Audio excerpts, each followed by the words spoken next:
Hello, good morning dear students. कैसे हो? पिछले लेक्चरों में हमने क्लास में पढ़ा था मैं जो आपका पब्लिक फाइनेंस क्या होती है, पब्लिक फाइनेंस क्या होता है, सार्वजनिक वित्त किसे कहते हैं, या जो आपकी nature and scope of public finance क्या था। फिर इसके अंदर आपका एक छोटा सा टॉपिक और रहता है, वो आप पढ़ लेना बुक से, भाई जो पब्लिक फाइनेंस का इम्पोर्टेंस क्या है। आज का जो हमारा टॉपिक है वो आपका है principle of maximum social advantage, अधिकतम सामाजिक लाभ का सिद्धांत। उससे पहले हम देखते हैं जो आपका अधिकतम सामाजिक लाभ होता क्या है। जो अधिकतम सामाजिक लाभ का जो सिद्धांत था वो क्या होता है, तो पिछले लेक्चर में हमने देखा था भाई जो सार्वजनिक वित्त है प्रत्येक अर्थव्यवस्था के लिए वो क्या है, एक महत्वपूर्ण भूमिका निभाता है। इसका मुख्य उद्देश्य अधिकतम सामाजिक लाभ प्राप्त करना होता है। जो इसका जो भी सार्वजनिक वित्त होता है उसका जो मेन उद्देश्य, जो मुख्य उद्देश्य वो क्या होता है, वो होता है अधिकतम सामाजिक लाभ प्राप्त करना। राजस्व के इस उद्देश्य को प्राप्त करने के लिए जो प्रोफेसर डाल्टन और पीगू ने अधिकतम सामाजिक लाभ के सिद्धांत का प्रतिपादन किया है। जो आपके हम कह सकते हैं भी जो आपका अधिकतम सामाजिक लाभ का जो सिद्धांत था उसका प्रतिपादन डॉक्टर डाल्टन और पीगू ने किया है। तो इस सिद्धांत के द्वारा यह सिद्धांत सरकार की आय तथा कर तथा सार्वजनिक व्यय को ध्यान में रखता है। इस सिद्धांत का प्रतिपादन डाल्टन तथा पीगू ने अलग अलग किया है, इसलिए इसे डाल्टन तथा पीगू का सिद्धांत भी कहा जाता है। इनके जो ये सिद्धांत है इसमें सरकार की आय जो सरकार को कर से प्राप्त होती है और जो सार्वजनिक व्यय होता है, पब्लिक जो एक्सपेंडिचर होता है, उसको ये सिद्धांत क्या रखता है, ध्यान में रखता है। दोनों जो अर्थशास्त्री थे उन्होंने अलग अलग प्रकार से इस सिद्धांत का प्रतिपादन किया है, इसलिए इस सिद्धांत को डाल्टन तथा पीगू का सिद्धांत भी कहा जाता है।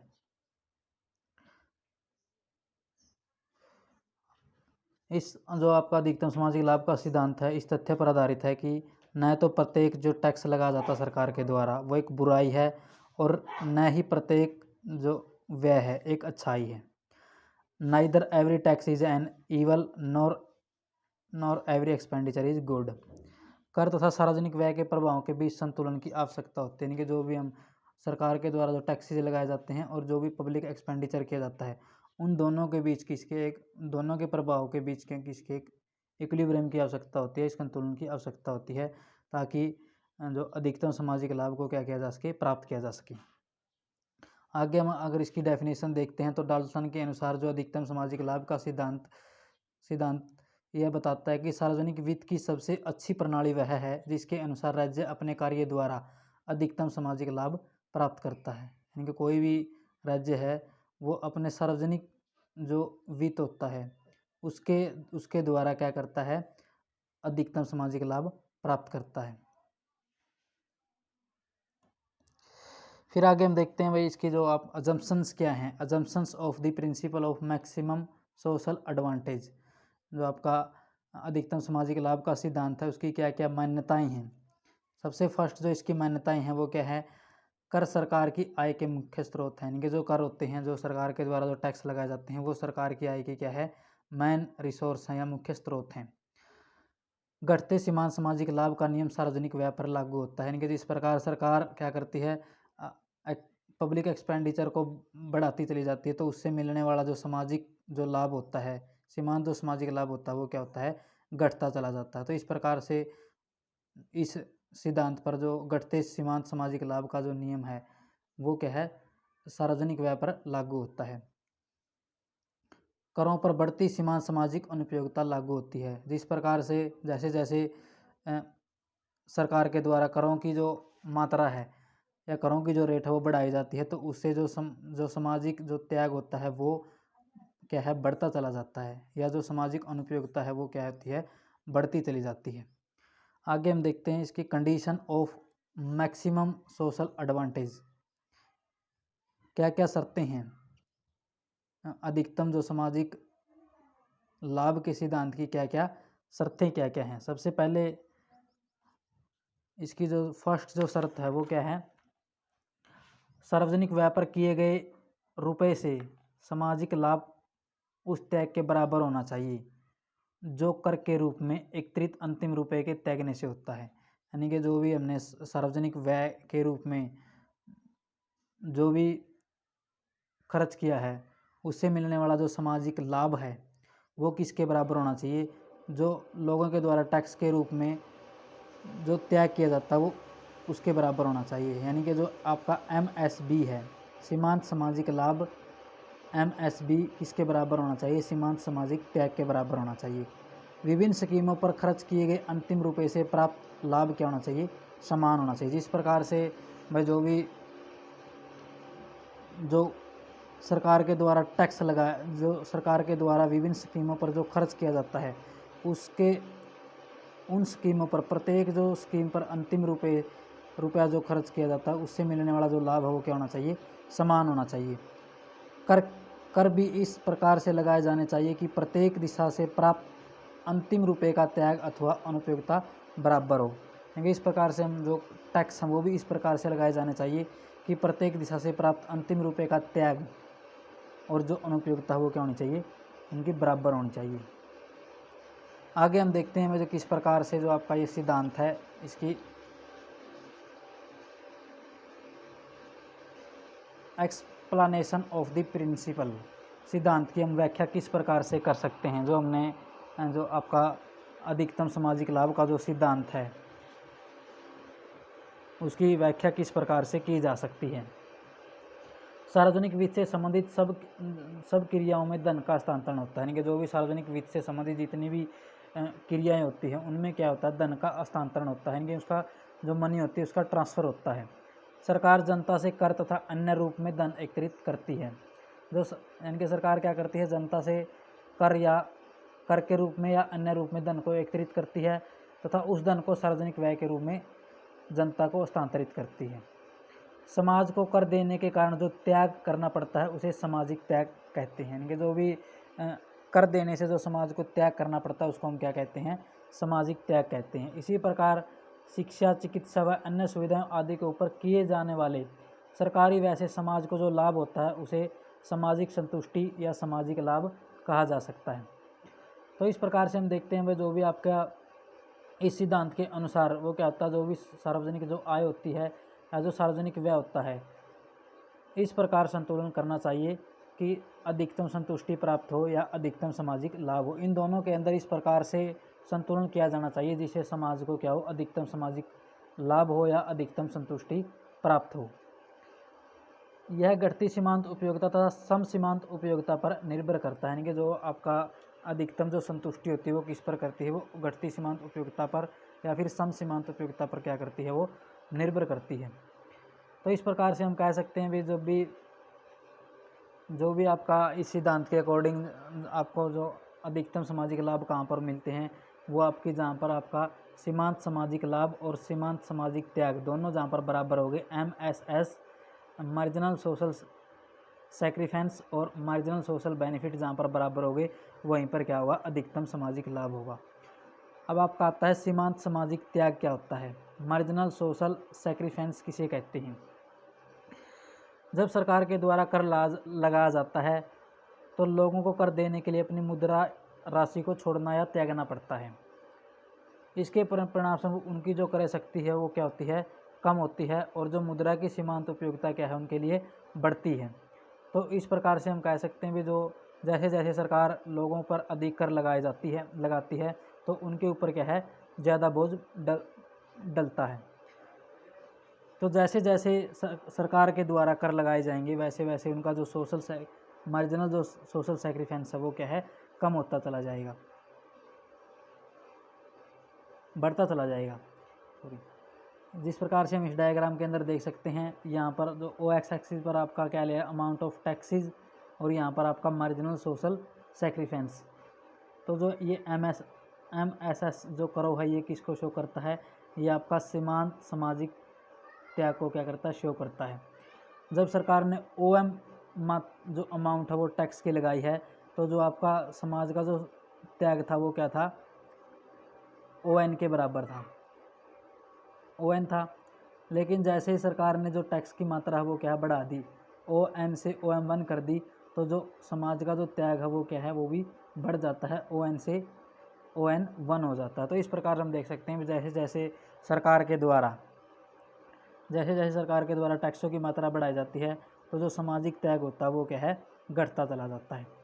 फिर आता है आपका घटता सीमांत सामाजिक लाभ। जैसे जैसे सरकार स्टार्टिंग में जब सरकार क्या करती है, सार्वजनिक व्यय करती है, उससे क्या होता है, जो सामाजिक लाभ है वो बढ़ता है। सामाजिक लाभ किसे कहते हैं भाई, जो भी सरकार के द्वारा एक्सपेंडिचर किया जाता है उससे क्या होता है, लोगों के वेलफेयर में वृद्धि होती है। लेकिन जैसे जैसे सरकार के एक्सपेंडिचर में वृद्धि होती चली जाएगी तो जो लोगों का वेलफेयर है वो क्या है, डिक्रीज होता चला जाएगा, कम होता चला जाएगा। तो इसीलिए हम इसको क्या कहते हैं, घटता सीमांत सामाजिक लाभ कहते हैं। जैसे हम इसको डायग्राम के थ्रू भी देख सकते हैं। यहाँ पर हम ले सकते हैं भाई पब्लिक एक्सपेंडिचर एंड टैक्सेज, और यहाँ पर हम लेते हैं बेनिफिट। तो स्टार्टिंग में जब गवर्नमेंट के द्वारा OM पब्लिक एक्सपेंडिचर किया जाता था तो जो आपका LM है वो क्या था, सोशल बेनिफिट था। लेकिन जैसे जैसे सरकार आगे पब्लिक एक्सपेंडिचर करती गई तो आपका जो मार्जिनल जो सोशल बेनिफिट है वो क्या है, कम होता चला गया। तो इस प्रकार से हम देखते हैं जैसे जैसे सरकार क्या करती है, पब्लिक एक्सपेंडिचर को बढ़ाती चली जाती है तो जो उससे मिलने वाला जो मार्जिनल जो सोशल बेनिफिट है वो क्या है, डिक्रीज होता चला जाता है। फिर हम देखते हैं अधिकतम सामाजिक लाभ हम किसे कहते हैं। तो व्यय तथा कर में प्रत्येक अतिरिक्त परिवर्तन से सीमांत सामाजिक लाभ तो क्या है, घटता चला जाता है, और सीमांत सामाजिक त्याग क्या है, बढ़ता चला जाता है। यानी कि जैसे जैसे इन दोनों के अंदर पब्लिक एक्सपेंडिचर और टैक्सेस के अंदर हम परिवर्तन करते हैं तो अतिरिक्त परिवर्तन करने से जो आपका पब्लिक एक्सपेंडिचर है वो तो क्या है, घटता चला जाता है, और जो सामाजिक जो बेनिफिट है वो तो क्या है, घटता चला जाता है, और जो सामाजिक जो त्याग है वो क्या है, बढ़ता चला जाता है। इसलिए कर लगाते समय तथा सार्वजनिक व्यय करते समय सरकार सीमांत सामाजिक लाभ तथा सीमांत सामाजिक त्याग की तुलना करती है। अधिकतम सामाजिक लाभ की शर्तों की विभिन्न अर्थशास्त्रियों ने, हम देखते हैं जो भी किस प्रकार से जो आपका अधिकतम सामाजिक लाभ है, अधिकतम सामाजिक लाभ कहाँ पर होगा, जहाँ पर आपका सीमांत सामाजिक त्याग और सीमांत सामाजिक लाभ दोनों बराबर होंगे, वहाँ पर आपका क्या होगा, अधिकतम सामाजिक लाभ होगा। तो जो आपकी अधिकतम सामाजिक लाभ की जो कॉन्सेप्ट है उसका अलग अलग जो अर्थशास्त्रियों ने उसको अलग अलग परिभाषित किया है। सबसे पहले यहाँ पर हम देखते हैं डाल्टन की अधिकतम सामाजिक लाभ की शर्तें। इनके डाल्टन ने किस प्रकार जो आपका अधिकतम सामाजिक लाभ है उसको एक्सप्लेन किया है। डाल्टन के अनुसार सार्वजनिक व्यय प्रत्येक दिशा में उस बिंदु तक बढ़ाना चाहिए जिस पर व्यय से होने वाला संतोष राज्य द्वारा लगाए गए करों से उत्पन्न होने वाले असंतोष के बराबर हो। यानी कि वो कहते हैं कि भी जो इस प्रकार से आपका सार्वजनिक व्यय है जो इस प्रकार से उस बिंदु तक बढ़ाना चाहिए जिस पर जो व्यय से होने वाला संतोष, यानी कि लोगों के कल्याण में होने वाली वृद्धि या जो लोगों की संतुष्टि में होने वाली वृद्धि किसके बराबर होनी चाहिए, वह कर लगाने से जो उनके अंदर असंतोष हुआ है या जो उनको सेक्रीफाई करना पड़ा है वो दोनों क्या होने चाहिए, बराबर होने चाहिए। मैसग्रेव के विचार के अनुसार अधिकतम सामाजिक लाभ के बिंदु पर सीमांत शुद्ध लाभ शून्य होता है। यानी कि जो आपका सीमांत शुद्ध लाभ होता है वो क्या होता है, शून्य होता है। जहाँ पर आपकी अधिकतम सामाजिक लाभ का बिंदु होता है वहाँ पर न तो आपको हानि होती है और ना ही आपको लाभ होता है, वहाँ पर क्या होता है, जो शुद्ध लाभ होता है वो जीरो होता है। ऐसा इसलिए होता है क्योंकि करों के लगने से होने वाली हानि सार्वजनिक व्यय से होने वाले लाभ के बराबर होती है। इसलिए जो समाज के लिए लाभ और हानि वो दोनों क्या होती हैं, बराबर होती हैं। तो जो आपके डाल्टन के अकॉर्डिंग हम देखते हैं भाई किस प्रकार से इसको डायग्राम के थ्रू हम दर्शा सकते हैं। जो ये क्या है, आपका MSS करो है, यानी कि सीमांत सामाजिक त्याग वक्र है, और ये आपका क्या है, सीमांत सामाजिक लाभ वक्र है। अब हम देखते हैं भाई जो दोनों एक P पॉइंट पर वो क्या है, दोनों एक दूसरे के बराबर हैं। P पॉइंट पर जो आपके MSS और MSB सीमांत सामाजिक लाभ और सीमांत सामाजिक त्याग दोनों बराबर है, तो यहाँ पर आपका क्या है, अधिकतम सामाजिक लाभ है।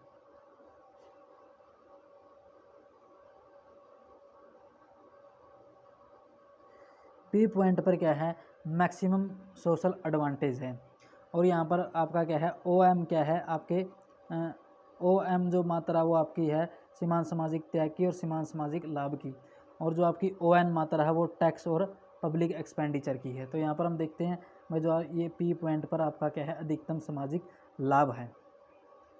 तो आपका जहाँ पर ये दोनों बराबर है गवर्नमेंट जो एक्सपेंडिचर है वो क्या है, यहाँ पर पी पॉइंट पर वो क्या है, ON है। और जो आपके MS सीमांत सामाजिक लाभ और सीमांत सामाजिक जो त्याग है वो कितने हैं, OM मात्रा पर है। अब हम देखते हैं जैसे अगर गवर्नमेंट क्या करती है, गवर्नमेंट अपने जो टैक्सीज की अगर हम मान लेते हैं वो टैक्सीज गवर्नमेंट बढ़ा देती है, तो अगर गवर्नमेंट टैक्सीज बढ़ाकर ON से ON कर देती है, ON से ON कर देती है, तो इससे जो आपका मार्जिनल जो सोशल सेक्रीफेंस है, इनके सीमांत सामाजिक जो लाभ है वो क्या होता है, बढ़ जाता है। सीमांत सामाजिक लाभ से AB के बराबर वो क्या है, बढ़ जाता है। तो इस प्रकार से अगर गवर्नमेंट टैक्सीज बढ़ा देती है तो इससे जो आपका सीमांत सामाजिक लाभ है वो क्या है, अधिक हो जाता है। सीमांत सामाजिक त्याग सीमांत सामाजिक लाभ से अधिक हो जाता है, AB के बराबर। और जब गवर्नमेंट अपने जो पब्लिक एक्सपेंडिचर में इंक्रीज कर देती है, तो मान लेते हैं वो गवर्नमेंट क्या करती है, ON से ON2 अपना जो एक्सपेंडिचर है वो क्या कर देती है, बढ़ा देती है। तो इससे क्या होगा, जो आपका CD के बराबर जो आपका सीमांत जो सामाजिक बेनिफिट है, लाभ है वो क्या है, बढ़ जाता है। यहाँ पर आपका जो सीमांत सामाजिक त्याग तो कम हो जाता है और आपका जो सीमांत सामाजिक लाभ है वो क्या हो जाता है, ज़्यादा हो जाता है। तो इस प्रकार से P पॉइंट पर जो आपका क्या है, अधिकतम सामाजिक लाभ है। तो इस प्रकार से जो आपके डाल्टन थे वो क्या है, डाल्टन के अकॉर्डिंग जो आप जहाँ पर आपका सीमांत सामाजिक त्याग और सीमांत सामाजिक लाभ बराबर होते हैं, वहीं पर आपका क्या होता है, मैक्सिमम सोशल एडवांटेज होता है। तो अगले जो नेक्स्ट लेक्चर में हम पढ़ेंगे भाई जो पीगू की जो कंडीशन है वो मैक्सिमम सोशल एडवांटेज की क्या है।